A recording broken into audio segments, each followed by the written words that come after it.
Hey friends, it's April 24th, 2023. We have a Gemini moon today. She's void of course for a lot of the day, and then she'll move into Cancer.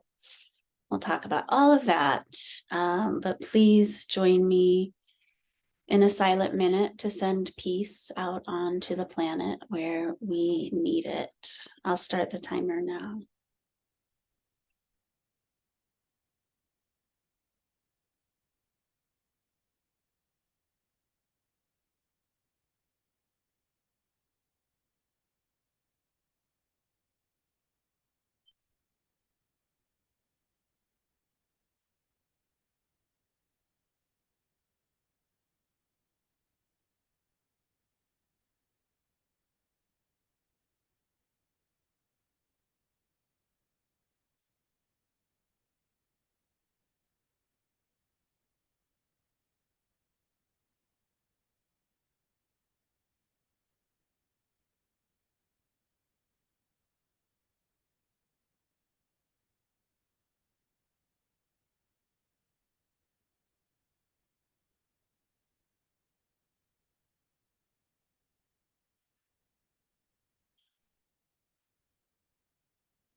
Okay, went fast today. Thanks for joining me in that.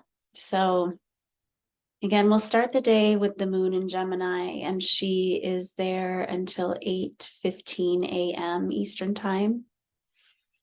And then she'll be void of course until 2:58 p.m. Eastern time. So I think we recently had a void of course moon, but just as a reminder, when the moon is void of course, she's not making any aspects to any other planets. So it's quiet. Her energy is influencing any of the other planets, and none of their energy is influencing hers. So she's just in a void kind of place. And it's a good window of time to notice for yourself how you feel, and maybe the influence of that lack of conversation between planets and the moon. It's a good time to meditate, a good time to rest, to dream, to daydream. So maybe noticing that for yourself today.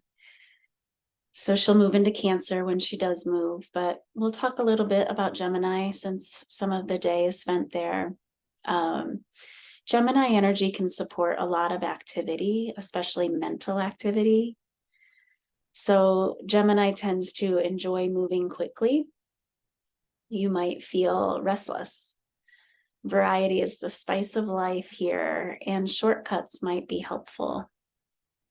Some activities you might consider would be to have lively conversations, solve puzzles, or play word games. Questions you might consider asking yourself: when I feel scattered and it isn't serving me, how do I best find focus?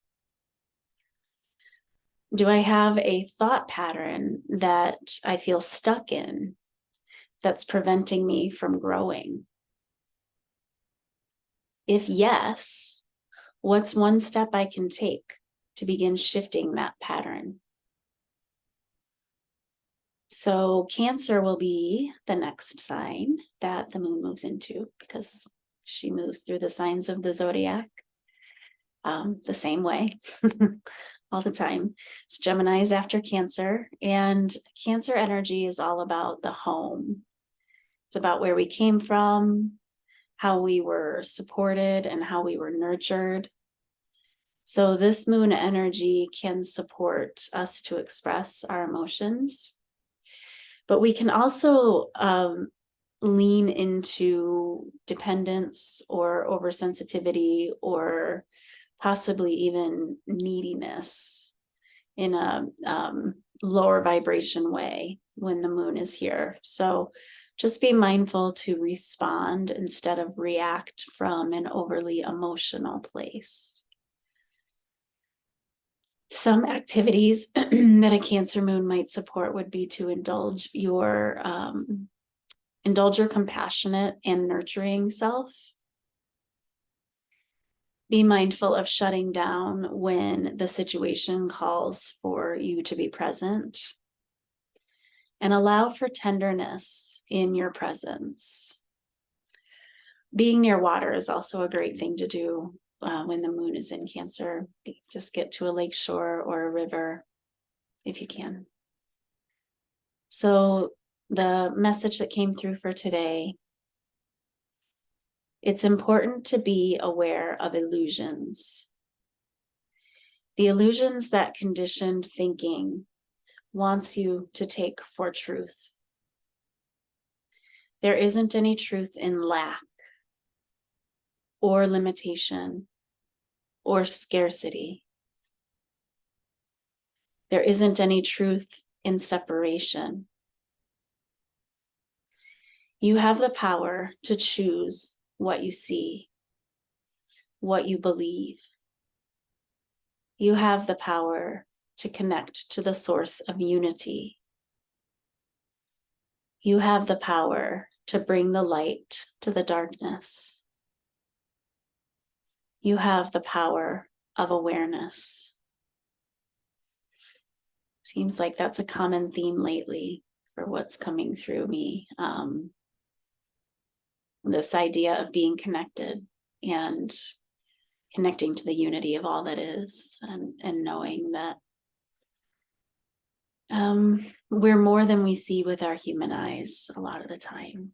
So I hope that's helpful. Any or all of that. And be safe, be kind to yourself and others.